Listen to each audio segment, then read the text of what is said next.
Yo people, what's good? Right, got another bad boy unboxing courtesy of my fan from Footshop, and this one is a killer. We're about to check out the end collaboration with ASICs for the Gel Lyte III, the Pearl Edition.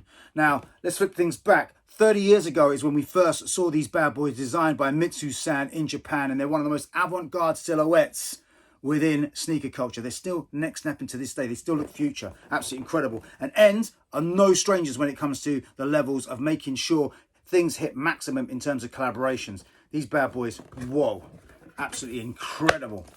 Right, let's get down to it. Just look at that. Look at that shape. Sharp. This has been retooled to the OG spec. So full props to ASICs for giving it due consideration. But look at the colors. Look at how that lavender suede melds in to this violet, this light violet. And then you've got the baby pink pop here.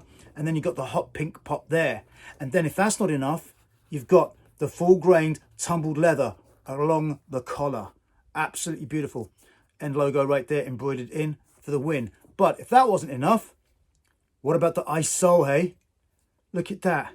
These look so good. These look like your favorite macaroons that you want to eat. Absolutely incredible. The legacy of this shoe has been maintained. Once again, I can't wait to see who else ASICs partner up to celebrate this iconic shoe. We've already seen a few iterations already. And if you're not a fan of the rope laces, but I am, you get a set of flats, two sets of flats actually. But yo, look at that. Look at how gorgeous these are. Good enough to eat, right? Anyway, yo people, shouts to ASICs, shouts to End. Big love to my fan from Footshop for keeping it 100 as always. And to you people, stay safe, y'all. One love and peace.